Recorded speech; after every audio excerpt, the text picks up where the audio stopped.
was floating on my back in the pool, eyes closed, enjoying the Arizona sun when a shrill voice shattered my peace like a hammer through glass. "Excuse me, excuse me! You cannot be in this pool right now." I opened one eye to see a woman in her mid-50s, standing at the pool gate, hands on hips, her face twisted in indignation. She wore a visor that said HOA Board President in embroidered letters, which immediately told me everything I needed to know about how this conversation was going to go. "I'm sorry, what?" I said, standing up in the shallow end. "This pool is reserved for the community event today. You need to leave immediately." She tapped her clipboard like it was a gavel. "Community event?" I glanced around the empty pool area. There's nobody here but me. "The event starts in 2 hours, and we need time to set up. Pool rules clearly state that HOA-sanctioned events take priority over individual use." I walked toward the steps, water dripping off my swim trunks. "Look, I don't know who you are, but I've lived here for 3 years and I've never heard of this rule. I'm Patricia Hendricks, HOA Board President, and I'm telling you right now that you need to vacate this pool area." Her voice had that particular quality of someone who had never been told no in her entire life. "Patricia, I'm Victor Sinclair. I live at 2847 Desert Rose Lane, and I'm not leaving." Her eyes narrowed.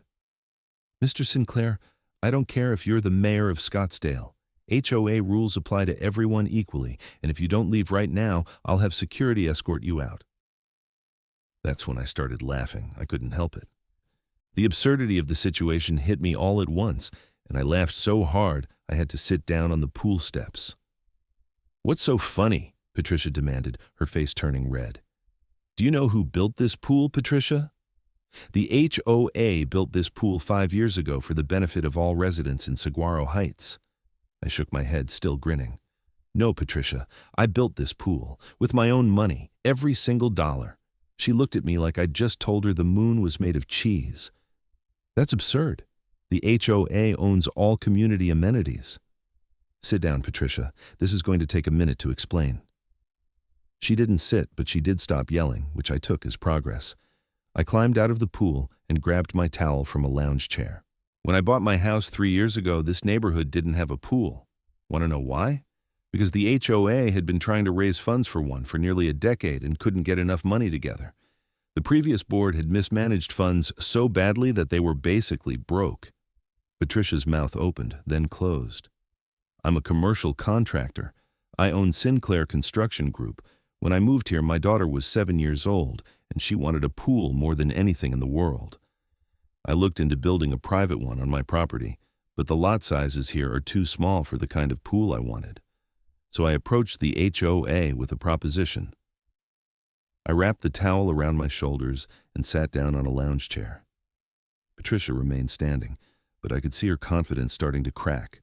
"I told them I would design, build, and fully fund a community pool if they would allow me to do it according to my specifications. I would hire the workers, source the materials, handle all the permits and inspections.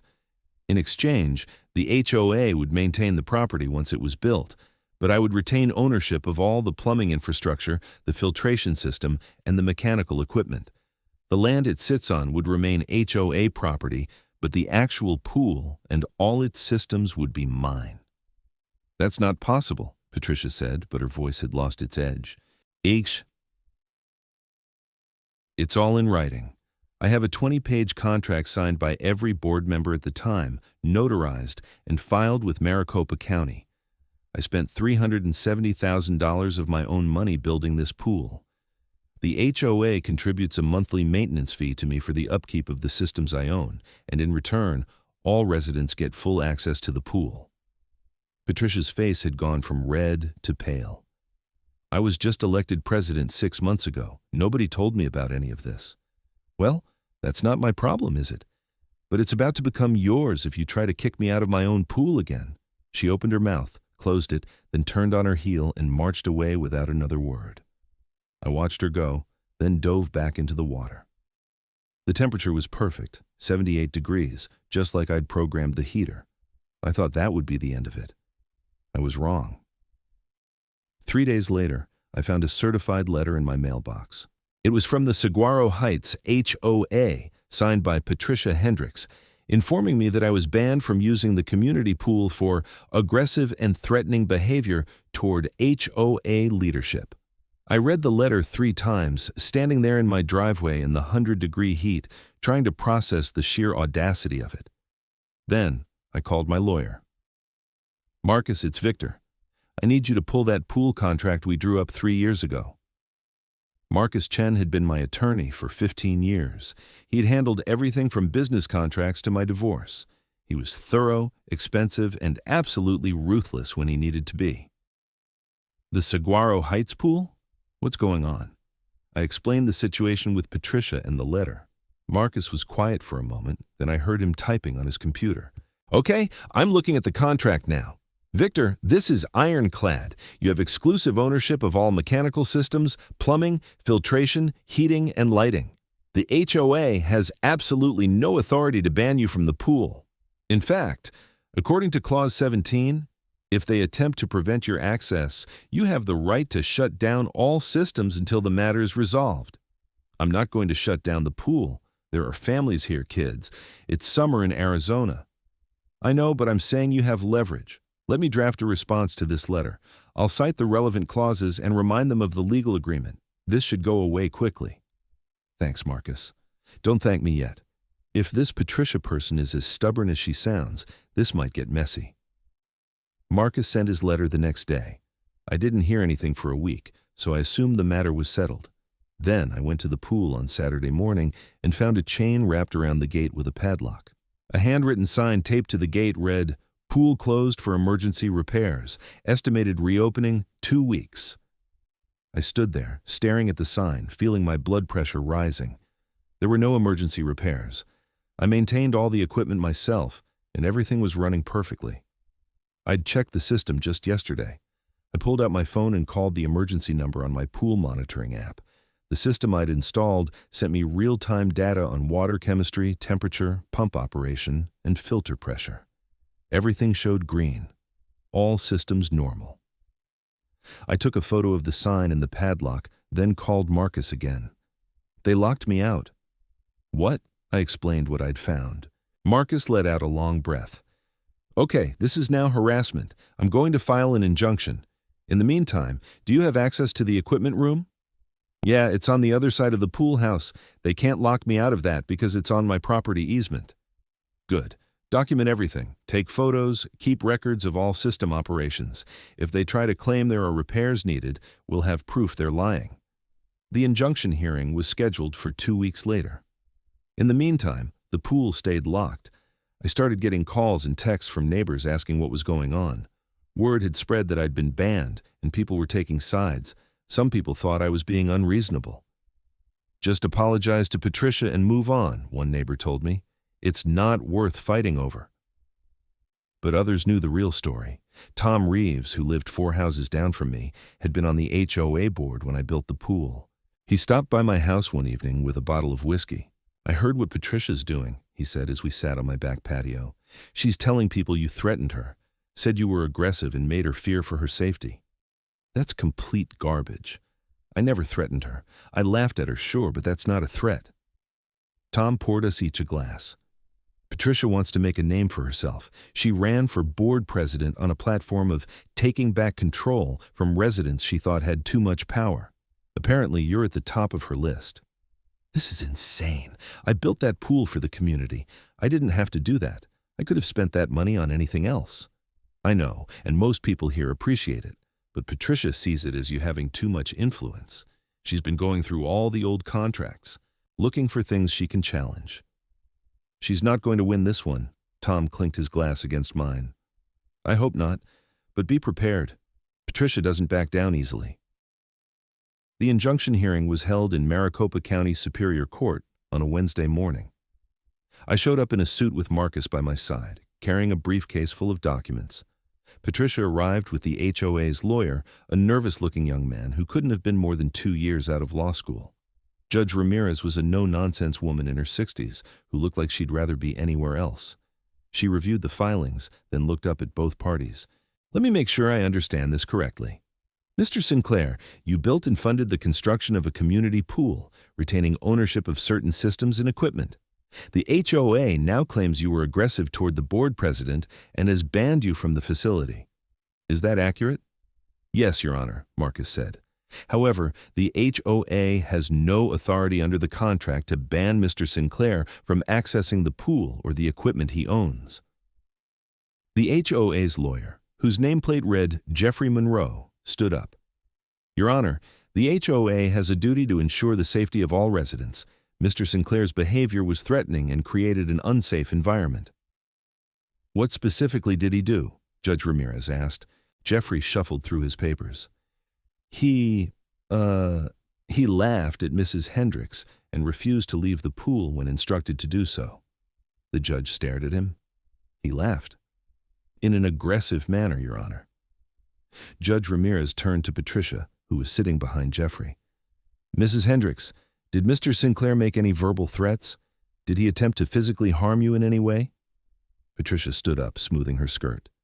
He was very intimidating, Your Honor. He stood up in the pool and walked toward me, and he laughed in a way that made me feel unsafe. Did he say anything threatening? He claimed to own the pool, which is HOA property. But he does own the pool systems, correct? Judge Ramirez was looking at the contract Marcus had submitted. The previous board may have signed an agreement, but I don't believe it's valid. On what grounds? Patricia faltered. I'm not a lawyer, Your Honor, but it doesn't seem right that one resident would own community property. Judge Ramirez removed her glasses and rubbed the bridge of her nose. Mrs. Hendricks, your personal opinion on the validity of a notarized recorded contract is not grounds for declaring it invalid. Mr. Monroe, does your client have any legal basis for challenging this contract? Jeffrey looked like he wanted to disappear into the floor. Not at this time, Your Honor. Then why are we here? The HOA maintains that it has the right to regulate behavior in common areas, and that includes the authority to remove individuals who are disruptive. Marcus stood up. Your Honor, Mr. Sinclair wasn't being disruptive. He was using the pool during normal operating hours. Mrs. Hendricks attempted to remove him based on a rule that doesn't exist in the HOA bylaws. When Mr. Sinclair explained the nature of his ownership interest in the pool, she felt embarrassed and retaliated by banning him from the facility. I did not retaliate, Patricia shouted. Mrs. Hendricks, you will not speak unless asked a direct question, Judge Ramirez said sharply. Mr. Monroe, control your client. The hearing continued for another 30 minutes. Marcus presented the contract, the maintenance records, the system monitoring data, and testimony from Tom Reeves confirming the circumstances under which the pool was built. The HOA presented Patricia's written statement and nothing else. Judge Ramirez's ruling was swift and unambiguous. The contract between Mr. Sinclair and the Saguaro Heights HOA is valid and enforceable. Mr. Sinclair has an ownership interest in the pool equipment and systems, as well as an easement for access and maintenance. The HOA's ban is lifted immediately, and the pool must be reopened. Furthermore, the HOA is ordered to pay Mr. Sinclair's legal fees in the amount of $5,000. If the HOA continues to interfere with Mr. Sinclair's rights under the contract, further sanctions will be imposed. I walked out of that courthouse feeling vindicated but also exhausted. This should have been a simple matter of Patricia reading the contract and backing down. Instead, it had turned into a legal battle that cost everyone time and money. When I got home, I found the padlock on the pool gate had been removed. I went straight to the equipment room and checked all the systems. Everything was running normally, but something felt off. I pulled up the monitoring logs on my laptop and started going through the data from the past 2 weeks. The pool had been operating normally the entire time it was closed for repairs. Temperature, pH, chlorine levels, pump operation, all normal. But then I noticed something strange in the electrical usage data. The main pump, which should have been running 12 hours a day, showed usage patterns of 14 to 16 hours a day.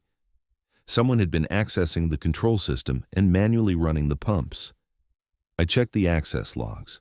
The system required a code to make any changes to the programming.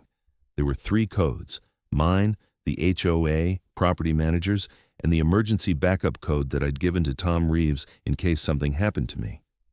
The logs showed multiple access attempts using incorrect codes, then finally a successful login using the property manager's code.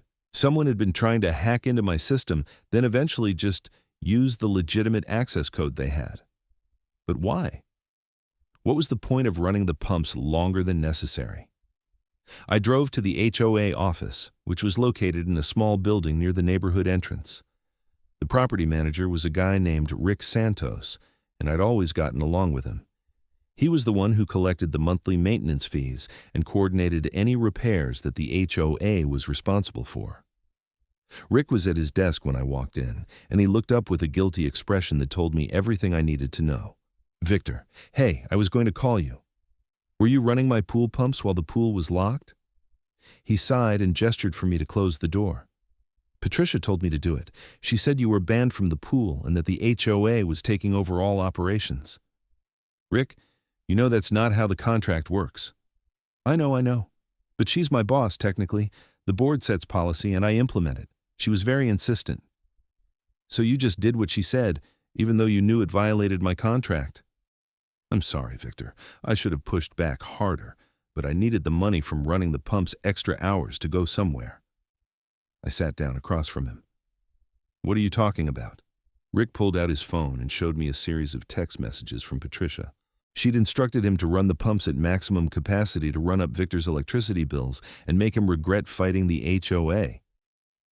I felt anger flash through me, hot and sharp. She wanted to cost me money out of spite. That's what it looks like.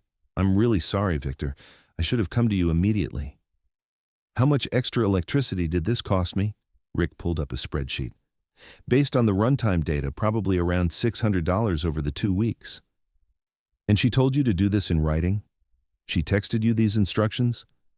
Yeah, I've got all the messages saved. Can you forward those to me? Rick hesitated. If I do that, Patricia will fire me. Rick, she committed fraud and theft of services. This isn't a policy disagreement. This is a crime. You need to protect yourself here. He thought about it for a long moment, then nodded and forwarded me the messages. I really need this job. Victor, I've got 2 kids in college. I'm not going after you. You were following orders from your supervisor, but Patricia crossed a line here. I left the HOA office and immediately called Marcus. When I explained what Patricia had done, he was quiet for a long moment. She's in serious trouble. This is theft of services at minimum, possibly fraud. The fact that she put it in writing is almost unbelievable. What do I do? First, we file a police report. This is criminal behavior.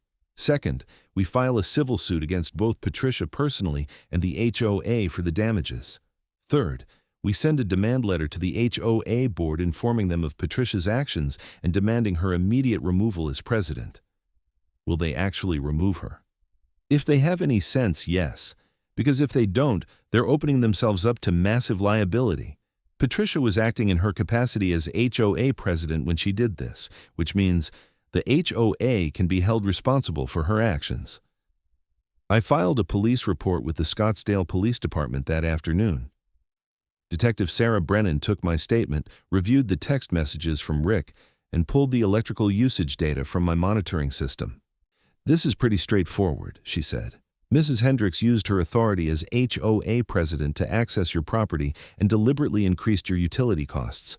That's theft. The dollar amount is relatively small, which means it's probably a misdemeanor, but it's still prosecutable. What happens next? I'll interview Mrs. Hendricks and Mr. Santos. If the evidence supports your complaint, which it clearly does, I'll forward the case to the county attorney's office for prosecution. They'll decide whether to file charges. How long does that take? A couple of weeks, maybe a month. In the meantime, I'd suggest you change those access codes so Mrs. Hendricks can't try anything else. I changed all the access codes that evening. I also installed additional security cameras around the pool equipment room, pointing at the door and the control panel. If Patricia or anyone else tried to access my equipment again, I'd have video evidence. The next day, I received an email from Patricia's personal email address, not the HOA account. The subject line was, "Truce. Victor, I think we got off on the wrong foot. I was new to the president position and didn't fully understand the pool contract. I apologize for any inconvenience I may have caused. I would like to meet with you to discuss a resolution that works for everyone. Perhaps we could come to an agreement where the HOA, purchases your ownership interest in the pool, and we can all move forward positively. Let me know if you're willing to meet. Best regards, Patricia Hendricks. I showed the email to Marcus. Is she serious? She's scared. The police probably contacted her and now she's trying to do damage control. Don't respond to this. Let the legal process play out. But Patricia wasn't done.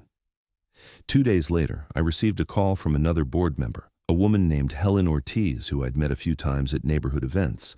She was reasonable and smart, and I'd always liked her. Victor, I need to talk to you about Patricia. Can I come by? She showed up 20 minutes later, looking stressed and tired. We sat in my living room, and she got straight to the point. The board just found out what Patricia did with the pool pumps. We're absolutely horrified. None of us knew she was doing this. I didn't think you did. This seems like Patricia acting alone. She was. We held an emergency meeting last night and voted to remove her as president. She's been asked to resign from the board entirely. Did she resign? No. She's threatening to sue the HOA for wrongful termination. She claims she was acting within her authority as president and that the board is retaliating against her for standing up to bullies. Helen made air quotes around the last part. I'm the bully in this scenario? Apparently. Victor, the rest of the board wants to resolve this situation before it gets any worse. We're willing to issue a formal apology, pay any damages you've incurred, and guarantee in writing that nothing like this will ever happen again. That's great, Helen, but there's a criminal investigation now. I can't just drop that. We understand. We're not asking you to. We're asking you not to sue the HOA as an organization. Patricia acted on her own, without board approval. She violated our bylaws and your contract. We want to make this right. I thought about it. Suing the HOA would cost everyone money, including me through increased HOA fees. The people on the board were my neighbors, people I saw at the grocery store and waved to on morning walks. Most of them had nothing to do with Patricia's vendetta. Okay, here's what I want. First, Patricia is removed from the board completely. Second, the HOA pays my legal fees for everything related to this mess. Third, the HOA issues a written apology and acknowledgement that I built and funded the pool. Fourth, Rick Santos doesn't face any consequences for following Patricia's orders. He was put in a bad position, and I don't want him to lose his job over this. Helen nodded. All of that is completely reasonable. I'll take it to the board tonight, but I'm confident they'll agree. And one more thing. I want the HOA to send out a newsletter to all residents explaining what happened.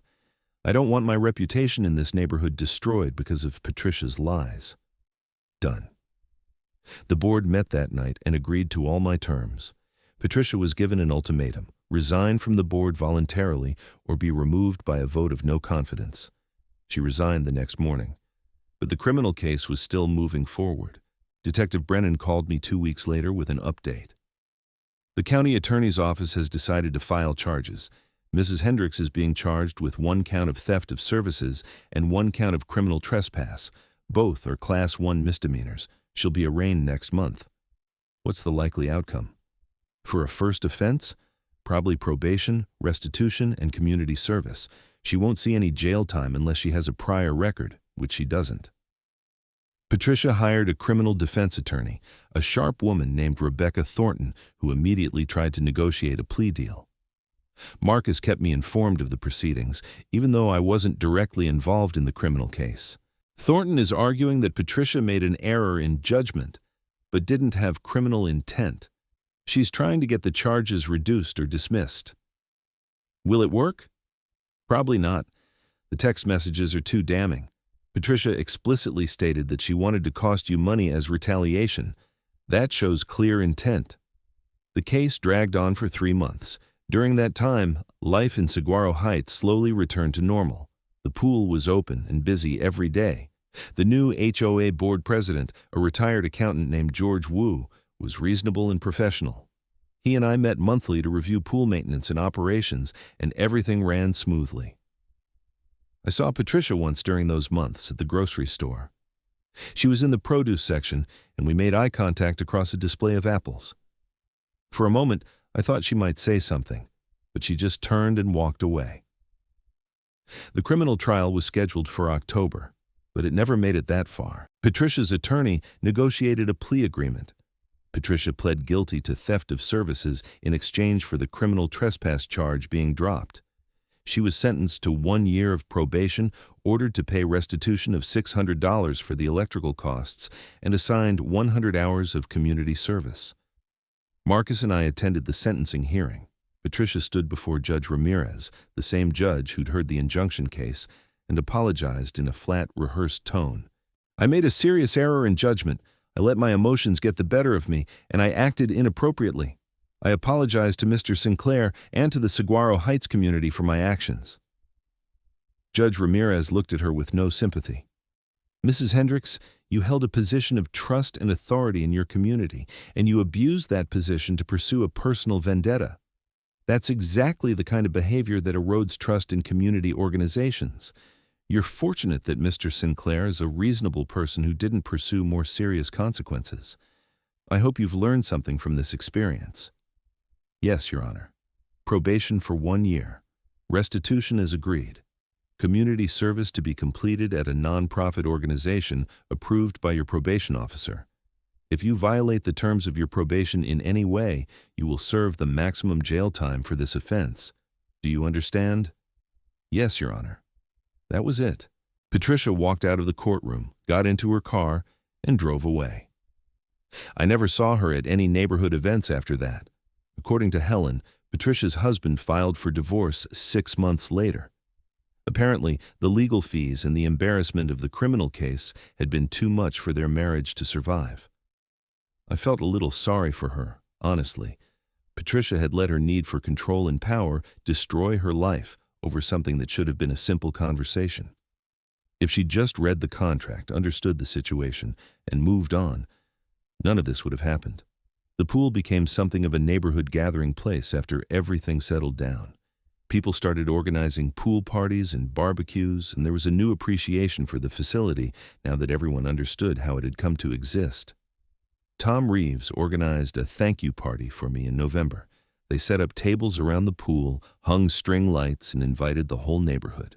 There must have been 100 people there, including George Wu and most of the HOA board. George gave a short speech. When Victor moved to Saguaro Heights 3 years ago, he saw a community that needed something and decided to do something about it. He didn't just write a check and walk away. He designed this pool, built it with his own hands and expertise, and gave us all a place to gather and make memories. We're lucky to have him as a neighbor, and we're grateful for his generosity. People clapped, and I felt genuinely touched. My daughter Emma, who was now 10 years old, ran up and hugged me. She spent every summer day at that pool, and seeing her happy made every penny and every headache worth it. I thought that was the end of the story. A neat resolution, lessons learned, everyone moving forward. But life rarely ties up that cleanly. 4 months later, in February, I received a letter from a law firm in Phoenix, not Marcus's firm, a different one. The letter informed me that Patricia Hendricks was suing me for defamation, intentional infliction of emotional distress, and malicious prosecution. I sat at my kitchen table reading the complaint, feeling my blood pressure rising all over again. According to Patricia's lawsuit, I had maliciously and falsely accused her of criminal behavior, destroyed her reputation in the community, and caused her severe emotional distress that resulted in the end of her marriage. She was seeking $500,000 in damages. I called Marcus immediately. "Please tell me this is a joke." "It's not a joke, but it's also not going to succeed. This is a slap suit." "What's that?" "Strategic lawsuit against public participation. It's when someone files a frivolous lawsuit to intimidate or silence someone who exercised their legal rights. Arizona has strong anti-slap laws. We can file a motion to dismiss, and if we win, Patricia will be ordered to pay your legal fees for defending against this garbage." How did she even find a lawyer willing to file this? She pled guilty to the theft charge. Some lawyers will take any case if the client can pay, but this isn't going to last long, trust me. Marcus filed an anti-slap motion within a week. The motion argued that Patricia was suing me for reporting a crime and participating in a legitimate criminal proceeding, which are protected activities under Arizona law. You can't sue someone for calling the police and cooperating with an investigation, especially when the person you reported actually committed the crime. Patricia's attorney, a different lawyer than her criminal defense attorney, filed a response arguing that I had gone beyond simple reporting and had engaged in a campaign to destroy Patricia's reputation. The response cited the newsletter that the HOA had sent out explaining what happened, which apparently mentioned Patricia by name. "But I didn't write that newsletter," I told Marcus. "The HOA board did." "Doesn't matter. She's throwing everything at the wall to see what sticks. Judge Morrison will see right through this." The hearing on the anti-SLAPP motion was held in March. Patricia attended with her attorney, a slick-looking guy in an expensive suit named David Chen. Marcus and I sat on the opposite side of the courtroom. Judge Morrison was a younger judge, maybe 45, with a reputation for being sharp and fair. He'd clearly read all the briefs carefully because he got straight to the point. "Mr. Chen, your client pled guilty to theft of services. She admitted under oath that she deliberately increased Mr. Sinclair's utility costs as retaliation for a personal dispute. How is reporting that conduct to the police defamatory?" "Your Honor, Mr. Sinclair went beyond simply reporting the conduct. He actively participated in a campaign to destroy Mrs. Hendricks's reputation and position in the community." "By participating in a criminal investigation? That's protected activity under the statute." "But the HOA's newsletter went beyond the scope of the investigation and publicly humiliated Mrs. Hendricks." "Did Mr. Sinclair write that newsletter?" "No, but he requested it as part of his settlement with the HOA." Judge Morrison looked at me. "Mr. Sinclair, why did you request that newsletter?" I stood up. Marcus had coached me on how to address the court. "Your Honor, Mrs. Hendricks had been telling people in the neighborhood that I threatened her and that I was a bully. I wanted the community to know the truth about what actually happened. The newsletter simply stated the facts of the situation." "Did the newsletter contain any false statements about Mrs. Hendricks?" "No, Your Honor. Everything in it was factual and based on the court record." Judge Morrison turned back to Chen. "Mr. Chen, truth is an absolute defense to defamation. If the newsletter contained only truthful statements, there's no defamation claim. As for intentional infliction of emotional distress, that requires outrageous conduct beyond the bounds of decency. Reporting a crime and asking for your reputation to be cleared does not meet that standard, and malicious prosecution requires that the underlying criminal case was filed without probable cause. Your client pled guilty, which, by definition, means there was probable cause. Your Honor, Mrs. Hendricks believes she was coerced into accepting the plea agreement. Did she raise that issue with her criminal defense attorney? I don't believe so. Then it's not relevant to this case. Mr. Chen, this lawsuit is frivolous. Your client is attempting to relitigate a criminal case that she lost. That's not how the legal system works." Judge Morrison granted Marcus's anti-SLAPP motion, dismissed Patricia's lawsuit with prejudice, and ordered Patricia to pay my legal fees. The total came to $12,000, which Patricia's attorney tried to argue was excessive. Judge Morrison denied that motion as well. "Mrs. Hendricks," the judge said, looking directly at Patricia, "you need to move on with your life. You made a mistake, you faced consequences, and now you need to accept that and stop trying to blame Mr. Sinclair for the results of your own actions. If you file any more frivolous lawsuits against Mr. Sinclair, I will personally recommend that the State Bar investigate your attorneys for filing harassing litigation. Do I make myself clear?" Patricia nodded, her face pale. That was the last time I saw her. According to neighborhood gossip, she moved out of Scottsdale entirely a few months later. Her house went up for sale in May, and by July, a nice young couple with 2 kids had moved in. Life in Saguaro Heights continued peacefully after that. The pool remained the center of neighborhood life during the hot Arizona summers. Emma joined the swim team, and I spent Saturday mornings at her meets, cheering her on from the stands. George Wu turned out to be an excellent HOA president. He was organized, fair, and had no interest in power trips or control games. Under his leadership, the HOA actually functioned the way it was supposed to, maintaining common areas, organizing community events, and staying out of people's business otherwise. I kept up my maintenance responsibilities for the pool systems, checking the equipment weekly and responding to any issues immediately. The monthly maintenance fee the HOA paid me covered my costs, and everyone was happy with the arrangement. One afternoon in June, about 2 years after the whole Patricia situation ended, I was doing routine maintenance on the pool filters when Tom Reeves came by with a cold beer for each of us. "Remember when you first told Patricia you owned the pool?" he said, laughing. The look on her face was priceless. I remember thinking it would be a 5-minute conversation and then we'd all move on. Instead, it turned into a 2-year legal nightmare. Yeah, but you know what? I'd do it all again. This pool has been great for the community. Kids learn to swim here. Families spend time together here. It's exactly what I hoped it would be when I built it. Tom raised his beer. To stubbornness and standing your ground, I clinked my bottle against his. To reading contracts before you mess with people's property. We both laughed at that. The truth is, I learned a lot from the whole experience with Patricia. I learned that some people will abuse any amount of power they're given, no matter how small. I learned that having everything documented and in writing can save you enormous headaches down the road. And I learned that most people, when given the facts, will do the right thing. The HOA board could have circled the wagons around Patricia and fought me every step of the way.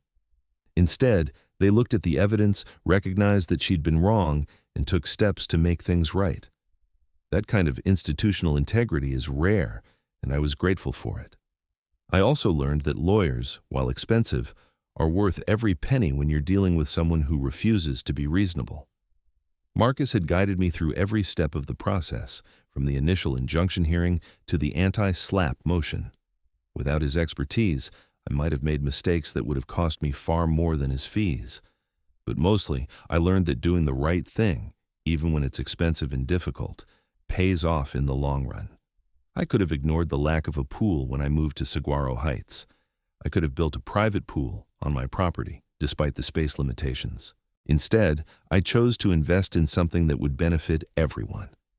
That decision led to conflict with Patricia, but it also led to dozens of kids learning to swim, countless family memories being made, and a stronger sense of community in the neighborhood. When I balanced those outcomes against the stress and cost of the legal battles, it wasn't even close. The good far outweighed the bad. Emma graduated from elementary school that spring, and the pool played a role even in that. She and her friends organized a graduation party at the pool, with music and pizza and way too much splashing. I chaperoned along with several other parents, and we stood around talking while the kids celebrated.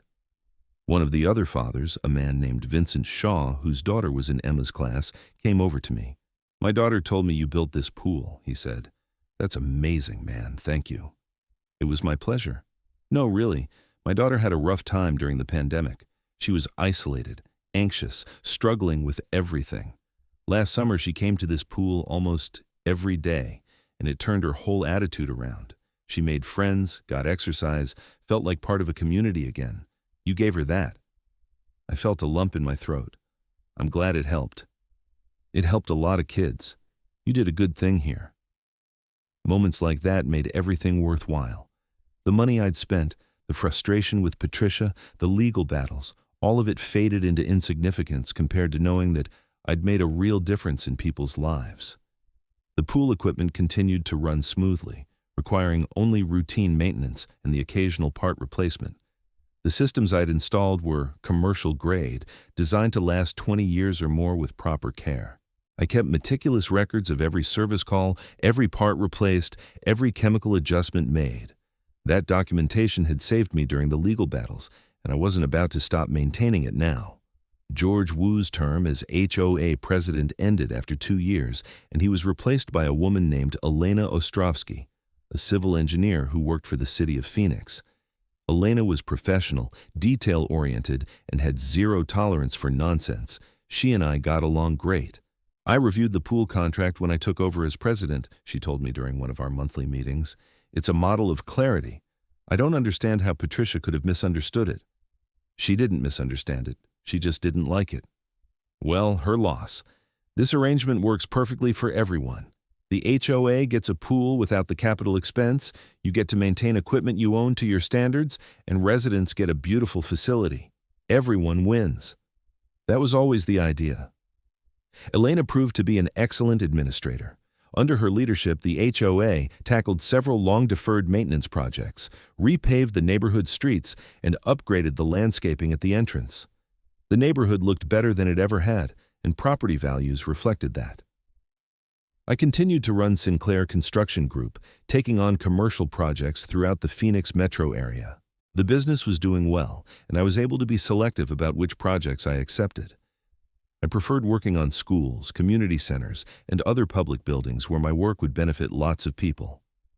Emma thrived in middle school, making honor roll every semester and continuing to swim competitively. She talked sometimes about becoming an engineer like me, which made me proud beyond words.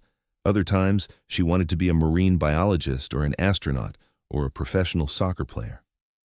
I encouraged all of it. She had time to figure out what she really wanted to do. On the 3rd anniversary of the pool's completion, the HOA organized a party to celebrate. They surprised me with a plaque that they installed on the pool house wall. Saguaro Heights Community Pool, designed, built, and funded by Victor Sinclair, 2023. A gift to the community. I stood there looking at that plaque, surrounded by neighbors and friends, and felt a profound sense of satisfaction. This was legacy. This was something that would outlast me, something that would benefit people I'd never meet, kids who weren't even born yet. Patricia's attempt to kick me out of my own pool, her petty vindictiveness and power plays, had backfired spectacularly. Instead of diminishing my role in creating the pool, her actions had highlighted it. Everyone in the neighborhood knew the story now, knew how the pool came to exist, and appreciated it all the more for knowing. Tom Reeves gave another speech at the celebration, this time focused on community and what it means to truly invest in the place you live. Victor didn't just write a check, Tom said. He could have done that. He's a successful businessman, and he could have donated money for someone else to build a pool. But he didn't do that. He got his hands dirty. He spent months designing this facility, selecting every material, supervising every aspect of construction. He built something that he knew would outlast him, something that would serve generations of families. That's what community means. That's what it looks like when someone truly invests in their neighbors. People clapped, and Emma squeezed my hand. She understood, even at her age, that this was about more than just a pool. It was about what we leave behind, the mark we make on the world. The lawsuit threats from Patricia never materialized again. She was gone, moved on to some other community where presumably she could start fresh without the weight of her past mistakes following her. I hoped she'd learned something from the experience, but I honestly didn't know if she had. Some people never learn. What I did know was that I'd learned plenty. I'd learned about the importance of clear contracts, thorough documentation, and standing up for yourself when you're in the right. I'd learned that most people are reasonable and will support you when the facts are on your side. And I'd learned that creating something lasting and valuable for your community is one of the most satisfying things you can do in life. The pool still operates today, 5 years after I built it. Emma is in high school now, and while she doesn't spend every day at the pool anymore, she still shows up for swim practice and coaches younger kids on weekends. The neighborhood continues to thrive, and the pool remains at the heart of community life during Arizona's brutal summers. Sometimes new residents will ask me about the plaque on the pool house, and I'll tell them the story. I keep it brief usually, hitting the highlights without dwelling on the drama with Patricia. The important part isn't the conflict. The important part is what came out of it. A beautiful facility that brings people together, a reminder that one person really can make a difference, and a lesson about the importance of doing things the right way. I still maintain all the pool equipment myself, still check the systems weekly, still respond immediately to any issues. It's my responsibility, one I accepted willingly when I built the pool, and one I'll continue to fulfill for as long as I live in Saguaro Heights. The contract I signed with the HOA is still in effect, still legally binding, still protecting my ownership interests while ensuring the community has access to the pool. It's worked exactly as intended for 5 years now, proving that when you take the time to do things right, to think through the details and put everything in writing, you can create arrangements that benefit everyone involved. Patricia Hendricks tried to kick me out of my own pool because she didn't understand what I'd built, what I'd funded, and what I owned. Her ignorance and arrogance cost her dearly, while the community gained a deeper appreciation for what they had. In the end, justice prevailed, the good guys won, and life moved on. And every summer evening, when I float on my back in that pool, watching the Arizona sunset paint the sky in shades of orange and purple, listening to the sound of kids playing and families laughing, I know that every penny, every hour, and every ounce of frustration was worth it. This is what I built. This is what I gave to my community.